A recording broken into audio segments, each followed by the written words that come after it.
Recipe channel আপনাদের সকলকে স্বাগত জানাই। কেমন আছেন? আশা করছি ভালোই আছেন। আমিও খুবই ভালো আছি। প্রতিদিনের মতো আবার একটি নতুন রেসিপি নিয়ে আপনাদের সামনে হাজির হলাম। রেসিপিটি হলো গরুর মাংস কষা। আমরা সকলেই গরুর মাংস কষা খেয়েছি বিভিন্ন ধরনের। আজ আমি একদম সিম্পলভাবে বানিয়ে দেখাবো। খেতে কিন্তু খুব টেস্টি হয় এবং গন্ধটা মারাত্মক। চলুন একটু কথা না বাড়িয়ে একটু দেখে নিই সিম্পল গরুর মাংস কিভাবে রান্না করছি এবং উপকরণে কী কী লাগছে। এখানে আমি 500 গ্রাম গরুর মাংস নিয়েছি। ফ্রেশ মাংস, দেখুন দেখতেই পাচ্ছেন, চর্বিওয়ালা বিনা চর্বির সমেত ধুয়ে পরিষ্কার করে রেখে দিয়েছি। পেঁয়াজ এখানে লাগছে মাঝারি সাইজের 3টা, মোটা মোটা স্লাইসে কেটে রেখেছি। এখানে 2টা মাঝারি সাইজের টমেটো নিয়েছি, বড় সাইজ হলে আপনার একটাই ব্যবহার করতে পারেন। আর নিয়েছি এখানে 4 থেকে 5টি গোটা কাঁচা লঙ্কা। আমি কিন্তু গোটাই রাখবো, আপনারা চাইলে চেরা লাগিয়েও নিতে পারেন। এখানে 2 টেবিল চামচ আদা রসুন বাটা নিয়েছি এবং গোটা গরম মশলার মধ্যে কী কী লাগছে একটু দেখে নিই। 2 টুকরো দারুচিনি, একটা স্টার ফুল, একটা বড় এলাচ, 4টি ছোটো এলাচ এবং 10 থেকে 15টি আস্ত গোলমরিচ। মশলার মধ্যে আমাদের লাগছে 1 টেবিল চামচ গরম মশলার গুঁড়ো, 1 টেবিল চামচ লাল লঙ্কার গুঁড়ো, 1 টেবিল চামচ ধনিয়ার গুঁড়ো এবং 1 টেবিল চামচ জিরার গুঁড়ো, আর হচ্ছে 1 টেবিল চামচ হলুদের গুঁড়ো। আর লবণটা তো আমাদের লাগছেই, প্রতিটা রান্নাতে লবণ ছাড়া রান্না কিন্তু অচল। এইবার আমি গ্যাসটি অন করে গ্যাসের মধ্যে একটি প্রেসার কুকার নিয়েছি। কুকারের মধ্যে ফার্স্টে আমি রিফাইন তেল দেব, সমপরিমাণ রিফাইন তেল দেব। আমরা সকলেই কম বেশি রান্না করতে পারি, তো তেলের ভাগটা আমরা সকলেই আমাদের ম্যাক্সিমাম আন্দাজ আছে। তো আমি রিফাইন তেলেই রান্নাটা করব। আপনারা চাইলে সরষের তেলে ব্যবহার করতে পারেন। তেলটা বেশ হাই হিটে দিয়ে বেশ ভালোভাবে গরম হয়ে গেলে এর মধ্যে যে আস্ত মশলাগুলো নিয়েছিলাম না, ওগুলো আমি দিয়ে দেব। তো চলুন, আমাদের তেলটা বেশ ভালোভাবে গরম হয়ে গেছে। তো এর মধ্যে স্টার ফুল, এলাচ, ছোটো এলাচ, বড় এলাচ, দারুচিনি এবং গোলমরিচ দিয়ে 2 থেকে 3 মিনিট একটু তেলে ফ্রাই করব। সুন্দর স্মেল আসা পর্যন্ত আমরা ওয়েট করব। তো দেখতেই পাচ্ছেন এর মধ্যে আমি 2টা তেজপাতা দিয়ে দিলাম। আমি কিন্তু তেজপাতাটা উপকরণে দেখাতে ভুলে গিয়েছিলাম। আপনারাও এটা কিন্তু তেজপাতাটা আগে থেকেই নিয়ে নেবেন। তো দেখুন বেশ সুন্দর স্মেল এসে গিয়েছে। এবার আমি এর মধ্যে যে পেঁয়াজের স্লাইস করা পেঁয়াজ রেখেছিলাম সেটা আমি এর মধ্যে দিয়ে দেব এবং যতক্ষণ না পেঁয়াজের কালারটা বেশ ব্রাউন হয়ে আসছে ততক্ষণ এটাকে তেলের মধ্যে ফ্রাই করব।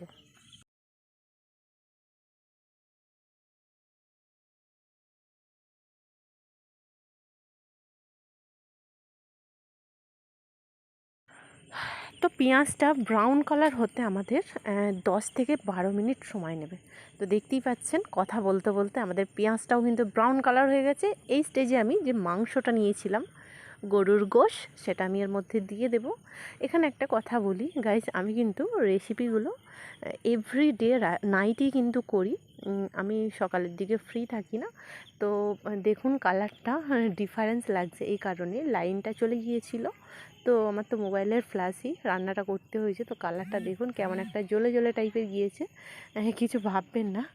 তো এইভাবে মাংসটা দেওয়ার পর না আমাদের 15 থেকে 20 মিনিট তেলের মধ্যে পেঁয়াজের সঙ্গে ফ্রাই করতে হবে, যতক্ষণ না মাংসের কালারটা একেবারে চেঞ্জ হয়ে আসছে। বেশ রেড রেড কালার এসে যাবে, দেখতেই পাবেন আপনারা। দেখুন একদম চেঞ্জ হয়ে গেছে এবং মাংসের মধ্যে যে এক্সট্রা ময়েশ্চার থাকে সেটা একেবারে যতক্ষণ না শুকাচ্ছে ততক্ষণ আমাদের এটা পেঁয়াজের সাথে কষিয়ে নিতে হবে তেলের সাথে, এবং কাঁচা যে গন্ধ থাকে মাংসের একটা, সেটাও নষ্ট হয়ে যাবে। এই স্টেজে আমি যে আদা রসুনের পেস্টটা নিয়েছিলাম সেটা আমি এর মধ্যে দেবো মাংসের মধ্যে, এবং 7 থেকে 8 মিনিট মাংসের সাথে ভালোভাবে আদা রসুনের পেস্টটা কষিয়ে নেব, যাতে মাংসের মধ্যে ওটা একেবারে একদম মিশে যায় এবং এক্সট্রা যে ময়েশ্চার থাকে আদা রসুনের কাঁচা গন্ধ থাকে সেটাও নষ্ট হয়ে যায়।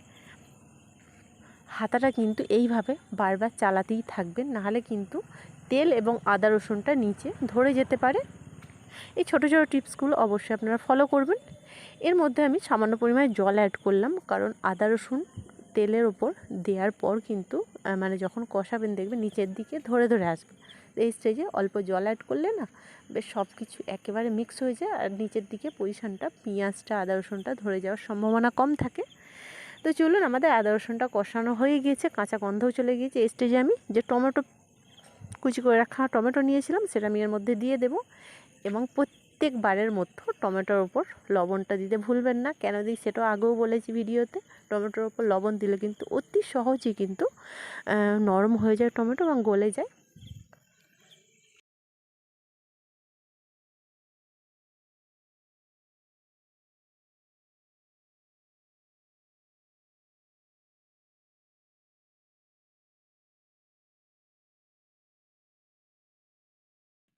তো বন্ধুরা, কথা বলতে বলতে আমাদের প্রায় টমেটোটা গলে গিয়েছে এবং নিচের দিকে না ধরে আসছিলো। তো এই স্টেজে আমি অল্প জল অ্যাড করলাম।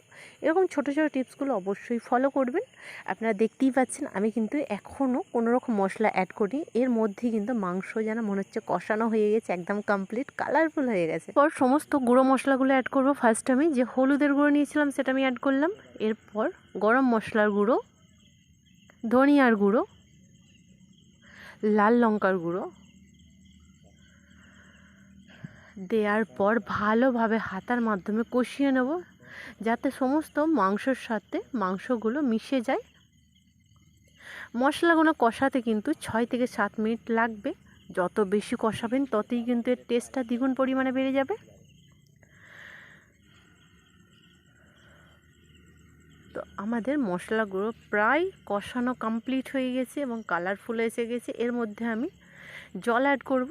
ফার্স্ট আমি অল্প জল অ্যাড করলাম এবং সমস্ত যে নিচে নিচে মশলা, ধারে ধারে মশলাগুলো ছিল সেগুলো হাতের মাধ্যমে ভালোভাবে মিক্স করে নেব। আবারও আমি বলছি, আমার কিন্তু লাইন চলে গিয়েছে, তাই আমি কিন্তু মোবাইলের ফ্ল্যাক্সে রান্না করছি এবং কালারটা একটু ডিফারেন্স লাগছে, কিন্তু যতটা মনে হচ্ছে অতটা না। এরপর যে কাঁচা লঙ্কা নিয়েছিলাম, আস্ত কাঁচা লঙ্কা, সেগুলো আমি এর মধ্যে অ্যাড করব এবং 2 থেকে 3 মিনিট কাঁচা লঙ্কা দেওয়ার পর আবারও কষিয়ে নেব। বেশি কষানোর দরকার নেই, কাঁচা লঙ্কা অতিরিক্ত পরিমাণে কষালে কিন্তু একেবারে মাংসের সাথে মিশে যাবে। আমাদের কিন্তু ওটা দরকার ছিল না, যাতে গোটা গোটা থাকে, সেই জন্যই কিন্তু আমি আস্ত নিয়েছি।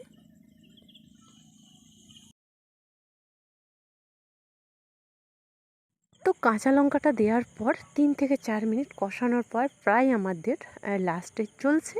এই স্টেজে আমি 1 গ্লাস জল অ্যাড করব। 500 গ্রাম মাংস নিয়েছিলাম, এর মধ্যে 1 গ্লাস জলই যথেষ্ট।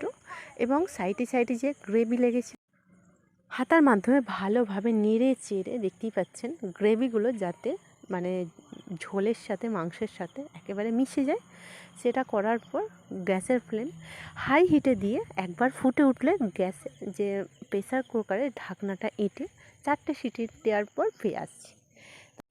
মাশাআল্লাহ মাশাআল্লাহ, কালারটা দেখতে পাচ্ছেন। যত পরিমাণে কিন্তু মাংসটা এইভাবে কষাবেন মশলা দেওয়ার আগে, ততই কিন্তু কালারটা এরকম একেবারে লাল লাল হয়ে আসবে। আর মাংস কষা লাল লাল মানে তো দেখলেই জিভে জল এসে যাবে। মাংসের মধ্যে না অতিরিক্ত ঝোল থাকলে কিন্তু টেস্টটা আলাদা রকম আসে। যথেষ্ট চেষ্টা করবেন একেবারে ঝোলটা যেন কম থাকে, একদম মাখা মাখা গ্রেভি গ্রেভি মাংসের সাথে যেন লেগে লেগে থাকে। তো চলুন কথা না বাড়িয়ে একটি প্লেটের মধ্যে আমি পরিবেশন করছি।